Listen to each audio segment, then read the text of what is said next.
사랑하는 성도 여러분, 우리가 인생을 이제 살다 보면 설명할 수 없는 갑작스런 슬픔을 당할 경우가 있습니다. 때로는 우리 본인 자신이 그리고 가족이 질병으로 또는 이제 사고를 만날 수도 있고 감당하기 힘든 또 고통 앞에서 우리가 할 말을 잃어서 무엇으로 이야기해야 될지 그런 상황도 발생할 수 있습니다. 그럼에도 불구하고 우리는 믿음을 가진 하나님의 백성으로 신앙을 가진 하나님의 백성이기 때문에 우리가 성숙한 신앙인의 모습, 성숙한 성도의 모습으로 우리가 힘든 고난을 이겨내야 할 줄 믿습니다.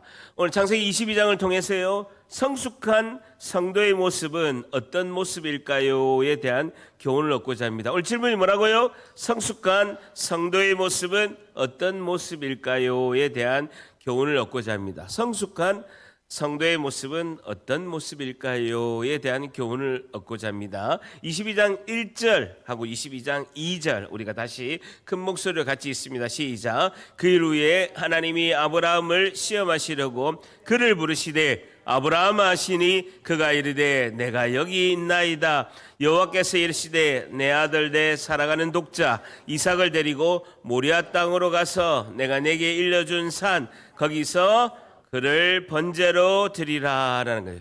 1절에 보게 되면 하나님께서 아브라함을 부르시는데 아브라함이 낳은 이삭은 누굽니까? 100세에 얻은 외아들입니다. 100세에 얻은 그 외아들, 하나님께서 직접 말씀하신 그 아들을 하나님께서 각을 뜨고 죽여서 이삭을 죽여서 각을 뜨고 태워서 하나님께 제물로 번제의 제사의 제물로 드리라라고 이렇게 말씀하고 있습니다. 여러분, 근데 아브라함의 반응을 보면요, 3절에 보게 되면 아브라함이 다음날 아침에 일찍 일어나서 나귀의 안장을 지우고 두 종과 그의 아들 이삭을 데리고 번제에 쓸 나무를 쪼개 가지고 떠나 하나님이 자기에게 일러주는 곳, 그 모리아 산으로 간다라고 말씀하고 있습니다. 그럼 놀라운 것은요, 아브라함의 반응은 다음날 아침에 일찍 일어나서 번제의 제사 드릴 그 장작을 준비하고 번제로 바칠 하나밖에 없는 100세에 낳은 아들, 독자 아들 이삭과 함께 침묵하면서 모리아산으로 떠나게 됩니다. 여러분 저를 보세요. 제가 만 56세에 손주를 봤습니다. 손주를 봤는데 매일 카톡 통화를 합니다. 통화를 하고 건강은 어떠냐, 김이한 밥은 먹었냐, 오늘 유치원은 잘 갔다 왔냐, 간식은 뭘 먹었냐, 왜 이렇게 저 할아버지 닮아서 배가 뽕냥하게 튀어나왔냐, 또 별 이야기를 다 하면서 너무너무 귀여워. 제 불행은요 볼 수가 없다라는 겁니다. 카톡밖에 외에는 볼 수가 없다라는 거.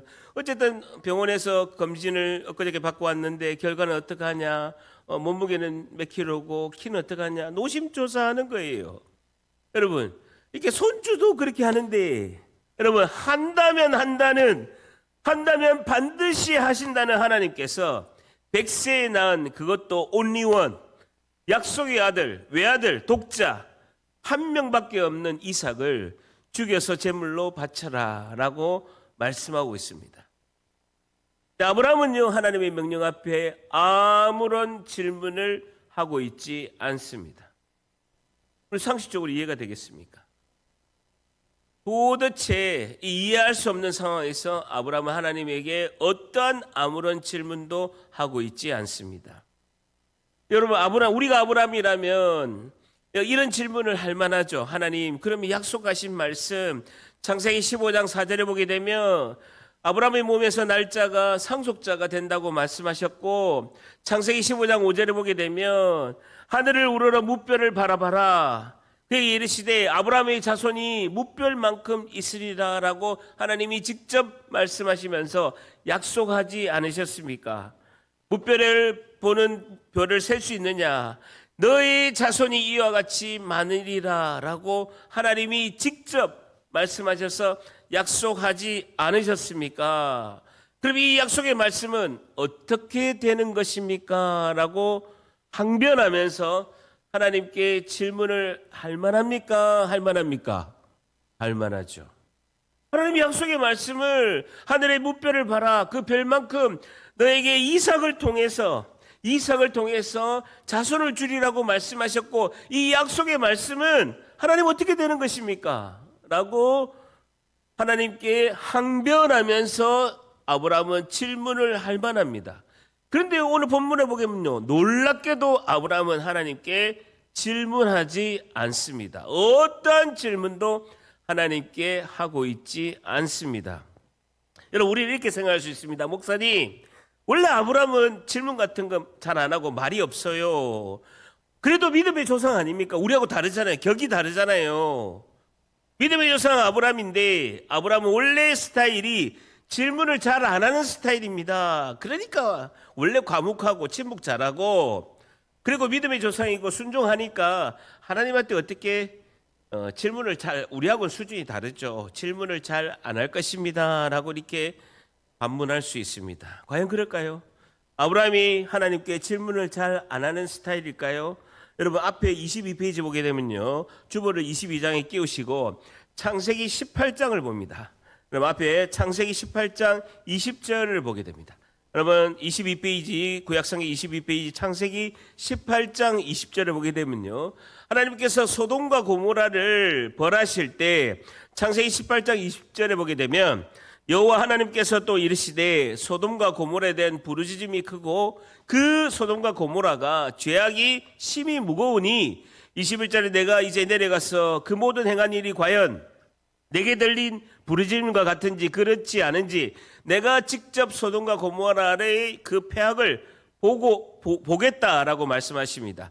22절에 그 사람들이 거기서 떠나 소돔을 향하여 가고 아브라함은 여호와 앞에 그대로 섰더니 23절 같이 있습니다. 시작. 아브라함이 가까이 나아가 이르되 주께서 의인을 악인과 함께 멸하러 하시나이까. 아브라함이 하나님께 질문합니다. 하나님, 어떻게 소돔과 고모라에 의인이 있는데 이 악인과 함께 다 멸망시키려고 합니까? 라고 질문합니다. 그러면서 24절에 그 성 중에 하나님, 소돔과 고모라 성 안에 의인 줄쳐보세요. 50명이 있을지라도 주께서 그것을 멸하시고 그 50명을 의인을 위하여 용서하지 아니하시겠습니까? 라고 질문합니다.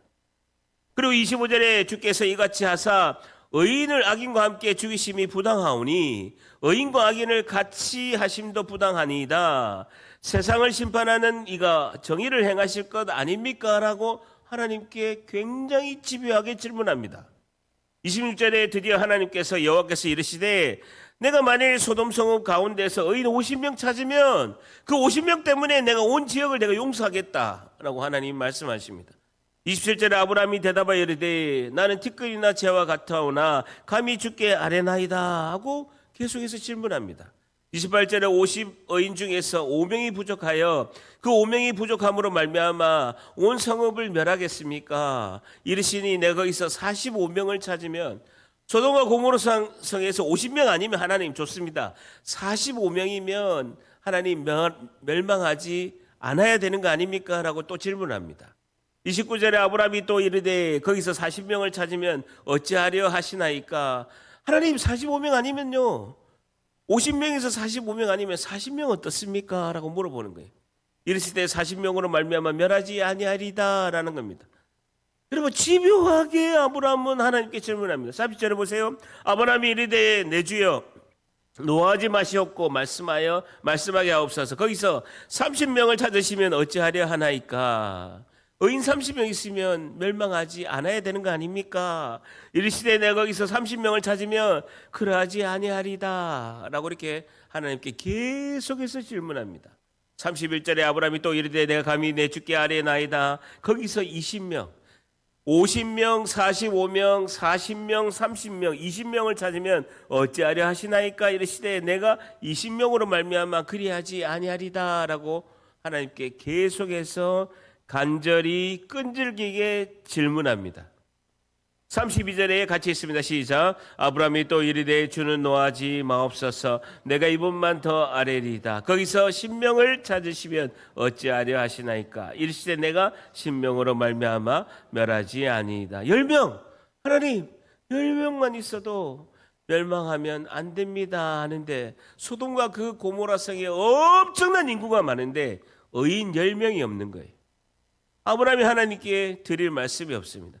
여호와께서 아브라함에게 말씀을 마치시니 가시니 아브라함도 자기 곳으로 떠나갔더라. 50명, 45명, 40명, 30명, 20명, 10명 계속해서 아브라함은 집요하게 하나님께 질문합니다. 이게 아브라함 스타일이에요.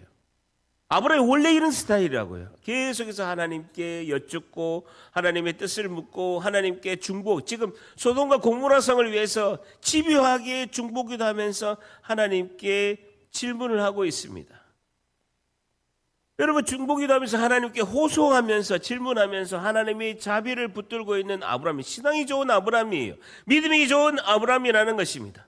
아브라함은 하나님을 신뢰하기 때문에, 아브라함은 하나님을 너무나 잘 믿기 때문에 끝까지 하나님께 호소하면서 질문합니다.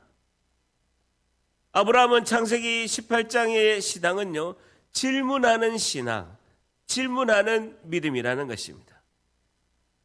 여러분, 하나님을 아브라함은 신뢰하기 때문에, 하나님을 잘 믿기 때문에 하나님의 정의와 자비를 붙드는 그 질문하는 신앙은요, 어찌 보면 좋은 신앙이라고 할 수가 있습니다. 저를 따라합니다. 질문하는 신앙, 질문하는 믿음. 여러분, 그러나 질문하는 신앙과 질문하는 믿음은요, 온전하며 성숙한 신앙과 믿음은 아닙니다.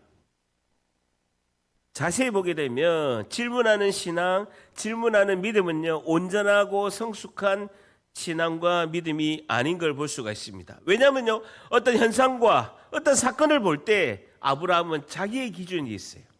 나의 옳음의 기준이 있고 나의 의의 기준이 있다는, 하나님 이 정도 되는데 소돔과 고모라를 멸하면 안 되죠. 자기가 보는 기준이 있다고요. 의의 기준이 있다고. 하나님의 공의와 하나님의 심판의 기준이 아니라, 아브라함이 보기에는요, 소돔과 고모라가 악한데 의인이 50명 정도 있고 하나님께서 멸망하면 안 된다라는 자기 의와 자기 기준이 아브라함에게는 있다라는 것이죠. 신앙과 믿음의 기준이 누구에게 있습니까? 아브라함에게 있는 거예요. 아브라함에게 그것이 작동되는 거예요. 그러니까 하나님과 다르게 자기가 생각하기에는 소돔과 고모라는 멸망하면 안 됩니다. 자기의 판단과 자신의 판단과 자신의 의가 작동이 되기 때문에 질문하는 신앙, 질문하는 믿음은요, 좋은 신앙은 맞는데 온전하고 성숙한 신앙은 아니다라는 거예요. 그럼 다시 창세기 22장으로 돌아갑니다. 창세기 22장에 아브라함은 어느덧 신앙이 성숙해지고 온전해지는 상황이 이제 있게 되는 것이죠. 창세기 22장에 가게 되면요, 창세기 18장하고 완전히 다르게 아브라함은 하나님의 부르심에 전혀 지금 질문하고 있지 않습니다. 오직 하나님의 부르심에 한 문장의 대답만 하고 있습니다. 한 문장의 대답만 아브라함이 하고 있다는 거예요. 하나님께 전혀 질문하지 않고 아브라함은 오직 하나님께 대답만 한다고요.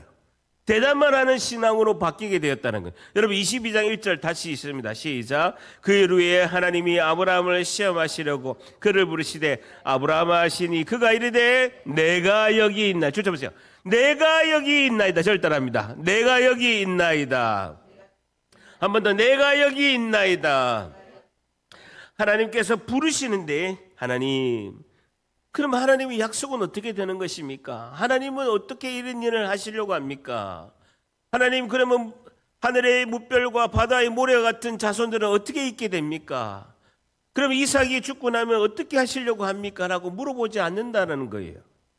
하나님이 부르실 때 내가 여기 있나이다. 11절, 22장 11절 같이 있습니다. 시작. 여호와의 사자가 하늘에서부터 그를 불러 이르시되 아브라함아 아브라함아 하는지라 아브라함이 이르되 내가 여기 있나이다 하매. 여러분, 아브라함은 딱 두 줄밖에 안 해요.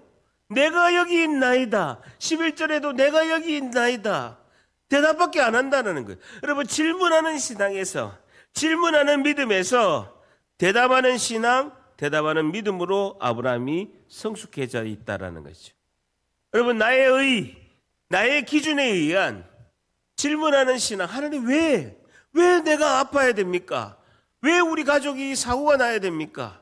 왜 우리가 이런 고통을 당해야 됩니까? 라고 질문하는 신앙이 아니다라는 거예요. 여러분, 하나님의 오르심 앞에, 여러분, 나의 오름이 아니라 하나님의 오르심 앞에 그냥 대답하는 신앙.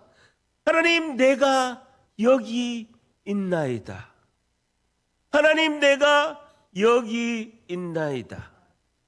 하나님의 오르심 앞에 나의 오름을 내려놓는 용기, 나의 생각과 기준을 내려놓는 그 용기, 어떠한 상황과 고통과 사고와 사건 앞에서 하나님, 왜 내가 아파야 됩니까? 왜 내가 사고가 나야 됩니까? 왜 내가 가난해야 됩니까? 왜 내가 고통 속에 있어야 됩니까? 물어보지 않는다라는 거예요. 진짜 온전하고 성숙한 신앙은요, 하나님의 오르심 앞에, 나의 오름이 아니라 하나님의 오르심 앞에 절단합니다. 내가 여기 있나이다. 한 번 더, 내가 여기 있나이다.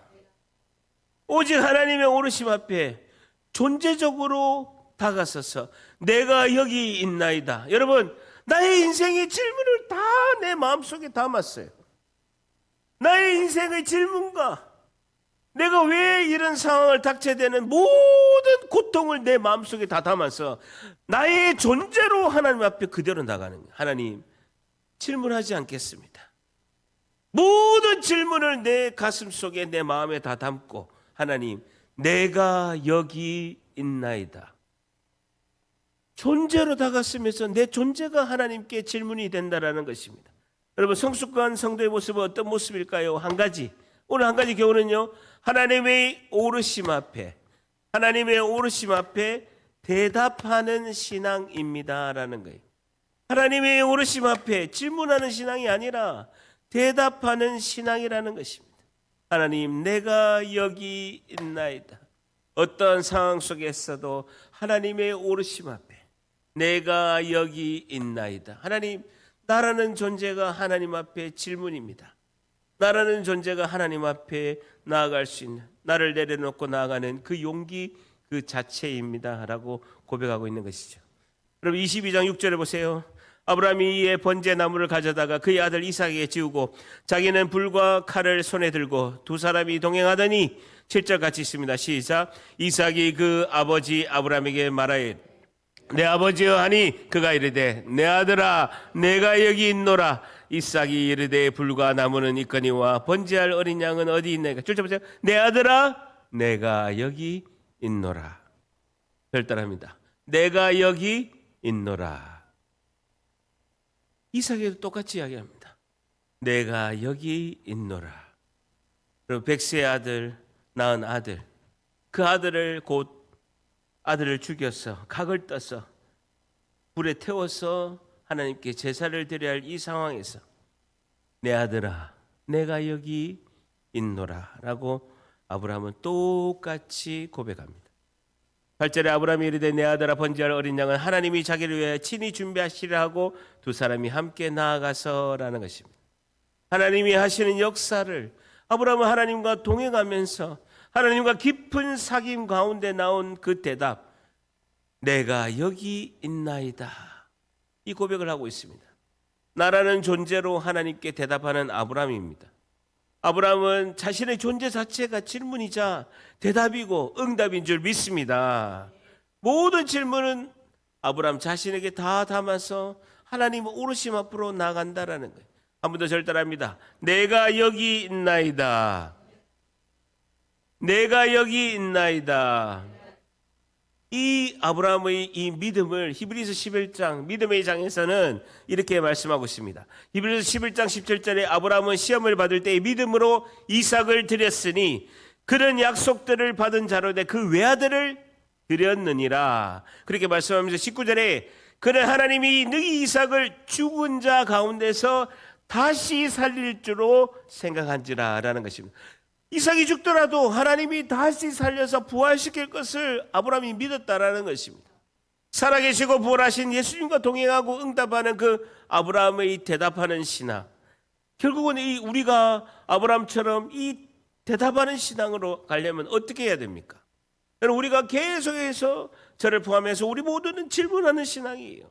새벽마다 그리고 또 오늘 수요일날 기도할 때 하나님께 하나님 왜 나에게는 화평과 평화가 없고 어떤 분들은 기도도 응답받고 이렇게 잘 되고 형통하는데 나는 왜 이렇게 계속 인생이 힘듭니까? 하나님, why? 이 질문을 하죠. 근데 아브라함처럼 하나님의 오르심 앞에 지금 현재 있는 모든 문제를 내 마음속에 다 담아서 하나님, 내가 여기 있나이다. 아브라함처럼 이렇게 하려면 어떻게 해야 됩니까? 어떻게 해야 되죠? 아이고, 아브라함은 아브라함이고 나는 나고 목사님은 목사님이다. 그러면 신앙이 발전이 안 되죠. 아브라함의 이 고백처럼 우리가 질문하는 신앙에서 대답하는 신앙으로 나아가려면 어떻게 해야 되느냐는 거죠. 결론은 뭐다? 성령 충만인 줄 믿습니다. 성령 충만하면 가능하다는 거. 성령 충만. 어떻게 하면 성령 충만합니까? 어떻게 하면 성령 충만할까요? 그럼 제가 우리 교회 와가지고 9년 동안 계속해서 반복했습니다. 이렇게 하면 성령 충만할 수 있다. 2002년 3월달 넷째 목요일날 내가 목사님에게 양육받을 때 어떻게 하면 목사님 성령 충만할 수 있습니까? 2001년 9월부터 제가 2년 8개월 동안 양육받으면서 계속 처음에 신앙 쪽에 물어본 거죠. 목사님 어떻게 하면 성령 충만합니까? 성령이 인격적이기 때문에 성령을 간구하시고 성령을 구하면 성령이 우리 가운데 충만히 임합니다 라고 이렇게 말씀해서 제가 6개월 동안 매일 새벽마다 기도 제목을 모르니까 하나님 성령의 충만 은혜를 주시옵소서. 성령님 나에게 찾아오시옵소서. 제가 성령님을 간구합니다. 성령님을 구합니다. 계속 기도했는데 6개월 기도하는데 어느 날 갑자기 성령이 불같이 내려서 놀라우신 하나님의 그 불같은 은혜 경험하고 그 뒤로부터 제 인생이 바뀌었다라고 설교 때마다 들었잖아요. 그러면 성령을 구해야 되잖아요. 여러분 누가복음 11장 13절에 너희가 악할지라도 좋은 것을 자식에게 줄 줄 알거든 하물며 너희 하늘 아버지께서 구하는 자에게 성령을 주시지 않겠느냐. 절대랍니다. 구하는 자에게 성령을 주시지 않겠느냐. 성령을 구하시라니까요. 제발 성령을 구하시라고. 성령의 은혜를 달라. 여러분 제가요 요즘에 제가 매일 등산하잖아. 아침에 새벽기도 마치면 7시 되면 산대까지 걸어갑니다. 신발 바로 바꿔 신고 매일 산을 걸어요. 여러분 제가 왜 자꾸 이야기하느냐. 요즘에 조금 위기가 왔어. 오늘 딱 걷는데 꼭대기 올라갔는데요 32도야. 7시 40분쯤 됐는데 32도야. 안 내려올 수 없잖아요. 내려올 수밖에 없네. 내려오니까 34도예요. 완전히 속까지 다 젖었어. 근데 여러분 제가 하루도 안 빠지고 주일 빼고는 계속 걷거든요.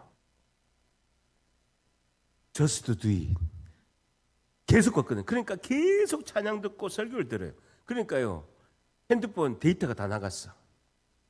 그래서 제가 데이터가 다 나가가지고 데이터가 다 나가면요 3G로 바뀌어요. 요새 5G잖아요. 3G로 바뀌어요. 3G로 바뀌면 어떤 현상이 일어나면요 메시지도 안 가. 메시지도 안 가고 완전히 휴대폰이 완전 먹통폰이 되는 거예요. 여러분 휴대폰이 먹통폰이 돼가지고 데이터가 없으니까 아무것도 못하는. 그래서 문자를 겨우겨우 그나한테 그나야 데이터 좀 주라. 데이터 좀 주라. 그날 무제한이거든요. 저는 싼 거 42,000원짜리 싼 건데 그나야 데이터 좀 주라. 이러니까 그나가 이제 좀 아꼈어 하면서 데이터를 준 거예요. 그 데이터 주니까 데이터가 리필되니까요 완전히 새 폰이 됐어요. 엄청 소통이 잘 되는. 여러분 보세요. 우리가 휴대폰이 먹통이 되고 죽은 휴대폰이 된 게 우리 영혼이었어요. 그래 유심히 훼손돼가지고 전화기는 하고 있는데 완전 공기계고 완전 죽은 핸드폰이었던 게 우리 원래 모습이에요. 근데 하나님께서 유심을 교체해 줬어. 그 개통해가지고 핸드폰을 살렸다라고 하는 거예요. 그걸 뭐라고 한다고요? 핸드폰을 살렸다라는 거예요. 그게 뭡니까? 구원을 받았다, 영생을 얻었다라는 거예요. 근데 우리가 데이터를 다 쓴 거예요. 5G가 다 써가지고 3G가 돼가지고 핸드폰이 있는데 핸드폰은 살아있는데 기능이 안 돼. 이게 성령 안충만이에요. 성령이 없어. 근데 살았어. 구원은 받았어. 아무 힘이 없어. 그러니까 리필을 해야 되는 거예요. 어디서? 수요예배에서. 리필을 해야 문자도 되고 티맵도 되고 그리고 영상도 볼 수 있고 유튜브도 볼 수 있는 거예요. 여러분 우리가 그전에는요 살아있으나 죽은 폰이었어요. 그러니까 결국은 데이터 리필을 하니까 핸드폰이 너무 잘 되는 거예요. 여기서 뭐라고요? 성령 충만해. 성령 충만 어떻게 한다? 성령을 구해라는 거예요. 그나야 데이터 좀 주라. 성령을 구해라고요. 옆에 분한테 이야기합니다. 성령을 구합시다. 한 번 더. 성령을 구합시다. 누가복음 11장 13절에 아니 주님이 직접 하신 말씀이잖아요. 너희가 악할지라도 좋은 것을 자식에게 줄 줄 알거늘 하물며 너희 하늘 아버지께서 구하는 자에게 성령을 주시지 않겠느냐 하시니라. 아니 하나님께서 구해라 성령을 주시지 않겠냐라고 이렇게 말씀하고 있습니다. 성령 충만하면요 하나님과 소통이 되는 거예요. 데이터가 왔다 갔다 하는 거예요. 하나님이 내 인생에 통치하시고 개입하시는 거라는 겁니다.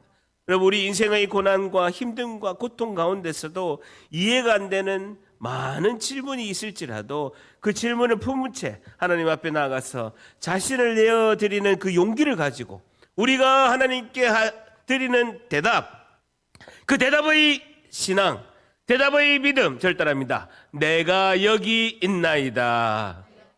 한 번 더 내가 여기 있나이다. 이 질문하는 신앙에서 대답하는 신앙으로 나아가는 우리 모두가 되시기를 예수님의 이름으로 간절히 축복합니다.